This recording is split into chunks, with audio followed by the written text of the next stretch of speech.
Hello and welcome back. This is Dave. I like Dave. He and his KTM 990 are well-seasoned adventurers. A few years ago, Dave decided to ship his bike to London and ride 22,000 kilometres solo all the way down the west coast of Africa to Cape Town. Dave's 990 has recently clicked over 100,000 kilometres, so he decided to give it a surprise and service it. Let's check in and see how Dave's going.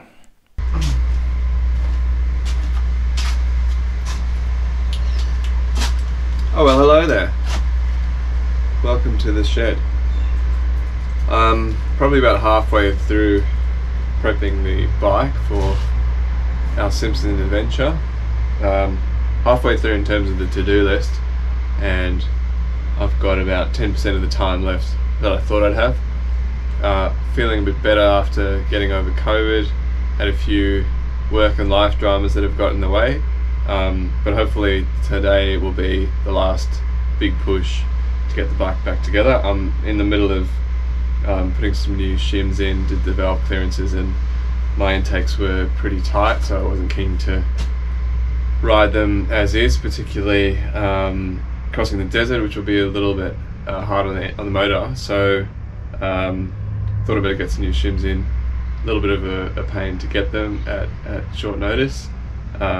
But managed to beg and borrow a couple of badly needed ones from the workshop at the bike shop, which they kindly lent me. So I'll get those all in today, and that's probably about the deepest I'm going to go, and then I'll start putting everything back together.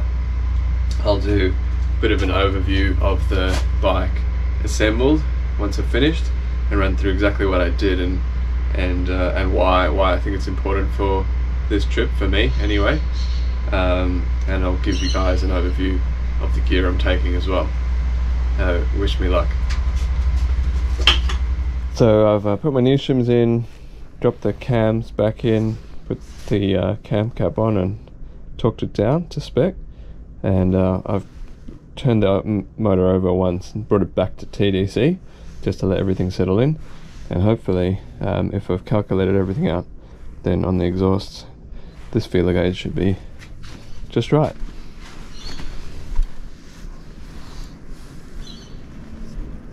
There we go, that slides in well. You can just see it rotating there. It's got enough clearance. That's good. I've run into a bit of an issue where I've miscalculated. I took a bit of a gamble on one of the shim sizes that I needed, and it's slightly over, so I need 2.15 mil. This is a 2.2 mil, and I'm actually just lapping it down on this kitchen knife sharpener that I had handy, just a whetstone really. This is the 2.2 mil one that was in the bike and still just a little tight. That one originally was also a 2.2. Let's give it a measure and see how close we can get it. We can do it one-handed.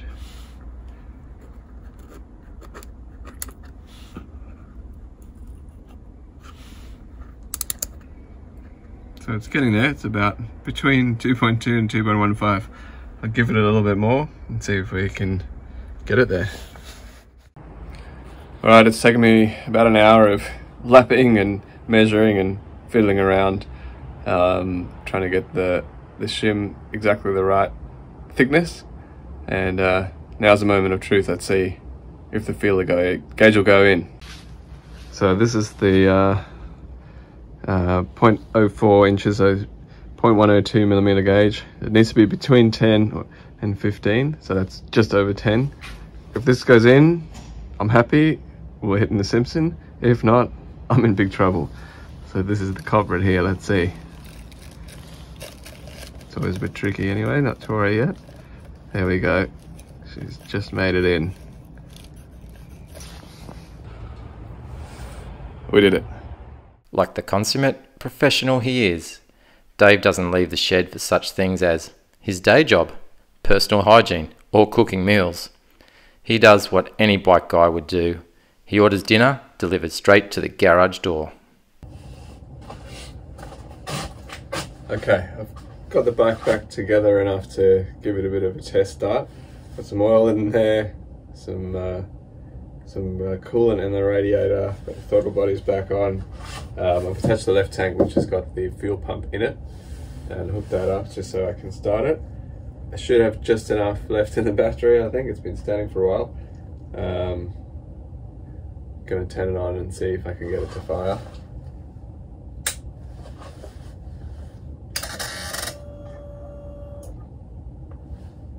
Looking alright so far. Got some voltage in there.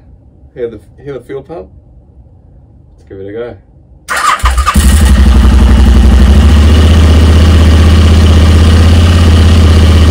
Alright. About halfway through my preparation for our Simpson crossing. Hopefully I'll be over my COVID before we do that.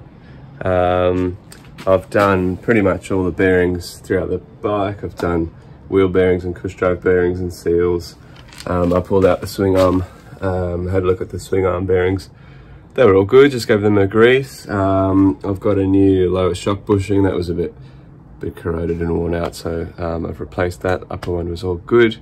I've got new chain and sprockets on. Obviously new tires. I'm going to run these Mitas EO9s. They look probably all right, probably aggressive enough for the desert, and hopefully won't wear too fast on the way there, on the way up there. The way back I don't really care about so much. What else can we tell you? Just on the steering head bearings, they weren't very old actually, but the lower one was pretty bad. It had a lot of gunk in it, and it was quite badly notched. Unfortunately, dropped it in the water a few times, I think, since those have gone in, so I'll keep a closer watch on those. That's about it, I think. Well, I'm sure everyone's dying to know why I have to carry so much stuff and why my bike looks so overloaded. So let's have a look inside and see what I'm carrying, and you guys can decide whether it's necessary or not. So first of all, just got a little backpack, because I have my spot tracker attached there, relatively close at hand. And in here, all I really carry is a 3-litre Camelback water bladder, which I'll hopefully remember to fill up. And I just have a couple of emergency things. I have a little first aid kit. It's got a tourniquet in there, which is probably the most useful thing other than the Voltarens. And I have a little hand water filter that I just tend to leave in there for bigger trips. I have been caught out without water in the past, so remember to filter the water in Australia, no matter how clean it looks. Ask me how I know.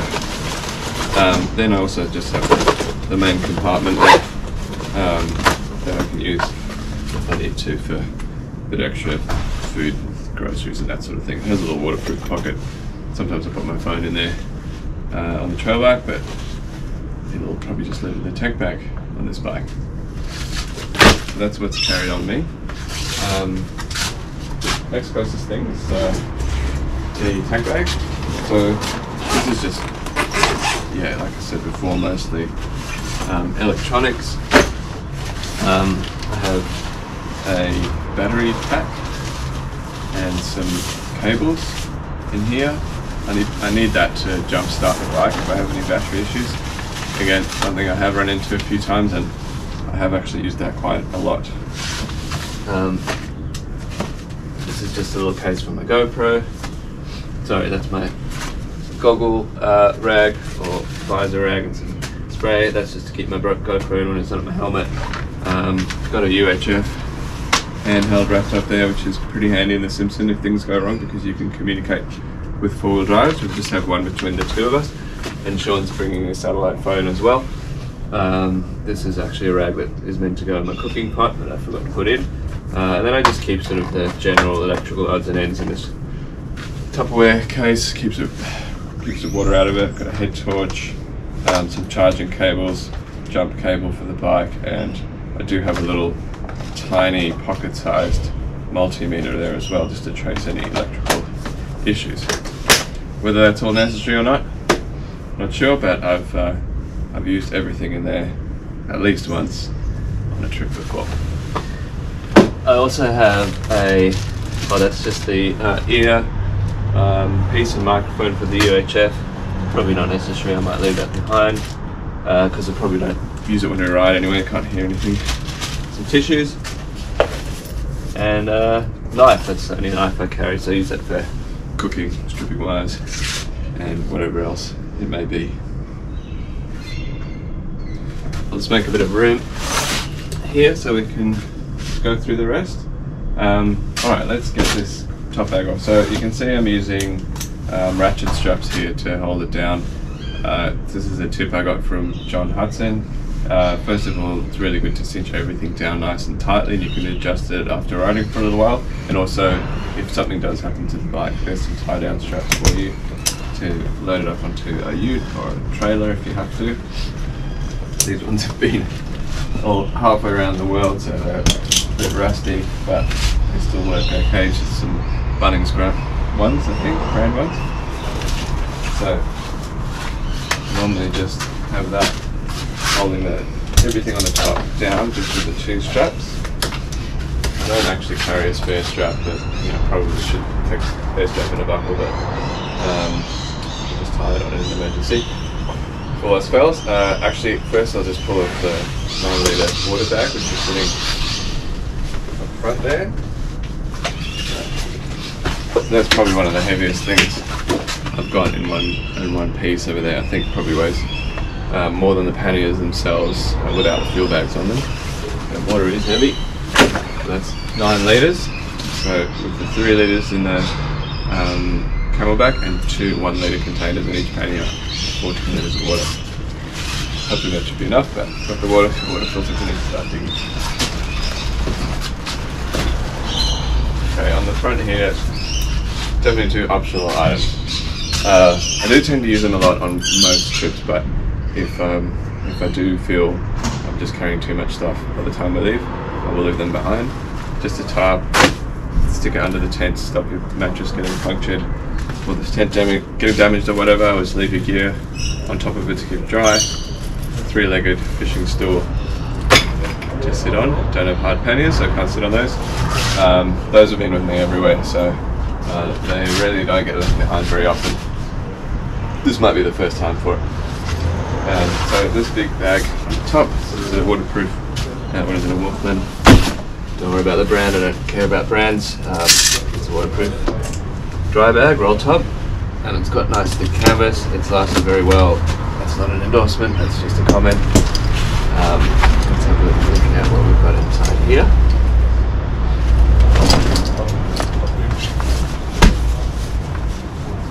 Pretty sure this is my down jacket. I should really know. Let's have a look inside. I won't open everything up, but just to confirm.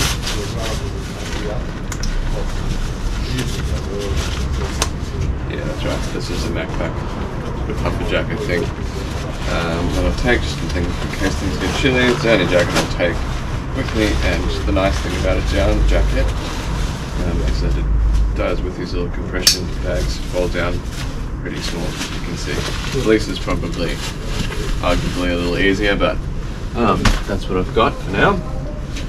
A few toiletries and some personal medical stuff. Probably could find something to pack that down a bit more efficiently, but it does the job. Those are all my clothes. A couple of t-shirts, a pair of socks, 3 pairs of undies. Can't remember if my jeans are in there or if I'm going to be wearing them, but that's about it. Do take a little bit of laundry, just soap that I can use to wash clothes, so that's all you need. If you need to wash them, we'll be in the bike gear most of the time. That's just my pillow and liner for the sleeping bag, which I will stuff in with the bag. I just forgot to do it the first time. This is my sleeping bag. This is a new one I just got. It's a bit big. It's massive actually. My regular one is it's about a third the size of that. It's a touch cold. Probably should have got somewhere in between. Anyway, that's what I got. I will get a medium one to fit in between at a later date, but yeah, that'll do for now. Towel and swimmers, I think. Stuff like that. I'll maybe a washcloth in there as well. This is all my thermals, warm gear, beanie, gloves. It seems like I'm taking quite a lot of warm or stay warm gear. Maybe something to think about cutting down, especially if I've got a really warm sleeping bag. Do I really need that very thick down jacket? Could probably get away with something smaller. If I get too cold, I can just wrap myself in my sleeping bag. That's my sleeping mat. This is actually insulated as well, so that sleeping bag really is overkill, I think, but my other one's just really annoying me at the moment, so I want to leave it behind. So that's everything in the bag on top. As you can see, it's mostly bulky, not particularly heavy stuff. It does add up a bit, you know, all that down. Once you compress it, it is a bit heavy, but I'm okay with that so far. Mainly the water is the thing that's the main concern top here. Alright, I might just make some space here so we can unpack the panniers. Sean, you can edit this part out. Okay, let's go with this one first. So, obviously I've mounted this fuel bladder on the outside, just as a bit of a test run. We won't need it that way all the way up, and I'll be transferring this fuel into the main tank before we head off, but 6 litres is in there at the moment, and I've supplemented the built-in straps on the luggage with this little grunt camlock strap, which I'm just running right around to hold the bladders very tight up against the frame. I just don't want any slack or movement there. That's what kills or damages luggage, if there's any play at all. So as long as everything's tight, doesn't really need that much structure to hold it, and hopefully that will get me through. So those are pretty well mounted in there. I won't take them out and pull them apart because I've wound some of the straps through them. So in here is mostly food and cooking. It's quite a bit of it, so as you'll see.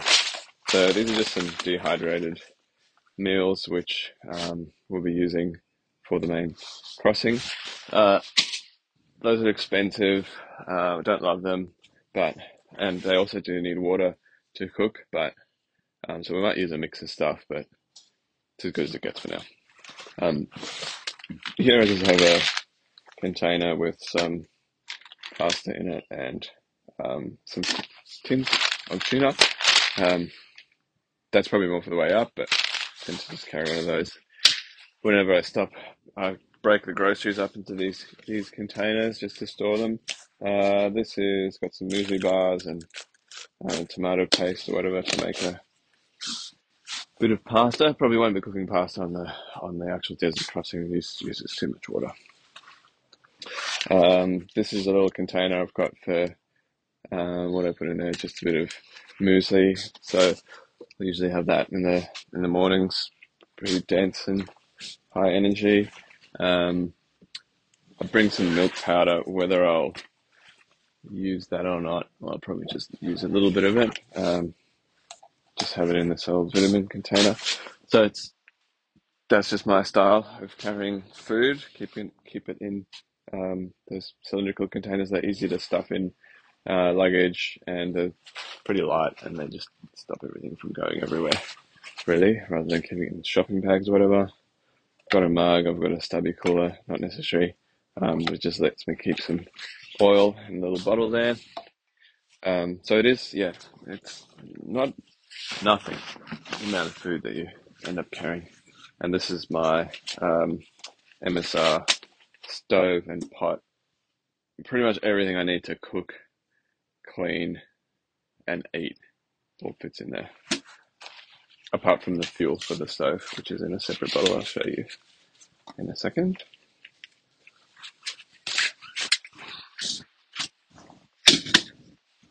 So that's all that's in that main compartment. Not a huge amount. I normally can fit a lot more in there if I want to, but I'm sacrificing that in order to carry the fuel, which suits me fine in this case. In the back here, we have, if my memory serves me correctly, portable toilet, and wet weather gear. There's another one exactly the same size in there. Actually, I will pull it out just to show you and to confirm that it's easy enough to get in and out. Jacket and rain pants. I don't have like an all-in-one waterproof riding suit, so unfortunately that does mean stopping to put rain gear on and playing mind games with the clouds, but I've just found that I prefer it that way. So in the front pocket, which is similar to that one, I've got my spare water litre, and I just also like having an actual bottle to carry around. Like if I'm in the campsite, I can bring it into my tent, and I can mix like hydrolyte powder in there if I want to, rather than only having the CamelBak to drink out of. So it's handy for cooking, pouring water, that sort of thing. So I do carry two of those. They are heavy when they got water in them, but they're very sturdy and light. The actual containers themselves. That's the fuel for my stove. So those two in the front left pocket, and that's it. Let's move over to the other side. Similar setup, fuel bladder on the outside, same strap, etc., etc. In the main compartment for this pannier, we have my tent. Whole thing goes in there, poles, ground sheet, fly, and everything. That's nice and small. Also an MSR brand one. Not an endorsement, but I've been happy with it. It's done well. I've had to replace the fly. The waterproofing tends to disintegrate after a few years. These are my sand shoes or walking shoes. So like I said, I'll put like my shoes, jeans and t-shirt straight in there when I put my riding gear on. Then it's easy to swap over as soon as I stop. I don't have to untie my bag and unpack stuff to get changed just to go and do whatever it is I'm doing. I can just leave the riding gear on the bike. So other than that, that's currently empty because my jeans are, well, I'm wearing my jeans and t-shirt, but that would all just go in there. And there's a bit of spare space in there if I need it. So on the rear of this pannier is just any additional spares that I need that don't fit on the bike. I'll show you where the rest is. That's my fuel filter that I mentioned earlier. That's it's a rear tube. That's a front tube. They're just standard, all of like really pretty thin tubes. Standard one's not heavy duty, but just enough to get back to the campsite where you can patch the main tube. Wheel bearings, one of each. Bit of an edge case, but I've never had a wheel bearing fail, but I've been on rides where other people have. This is just a rag to clean the chain if it gets to it. Probably a luxury item, to be honest. And then I do carry a few little containers with fluids in it. This is just some gear oil in case I feel like cleaning and oiling the chain. Oh, sorry, that's just a bit of grease. That's a bit of gear oil. And then brake and clutch fluid. Unfortunately, two different types of fluid on this bike. But again, might seem like overkill, but all of those things have proven to be necessary on a trip to date. Your mileage may vary. All right, so in the front here, I have just a little cargo net. That's actually really useful for like if you're washing your clothes or something, you can stick them on the back of your, on the top and dry them out as you ride. And sometimes you're stopping at a shop or something and just need to shove some groceries under there, whatever it might be. It can be useful. Another bottle of water, an Elgin bottle. That's just like actually what I use day to day. So that's that extra spare 2 liters of water. And I do carry a little bit of oil. This bike uses oil in the sand.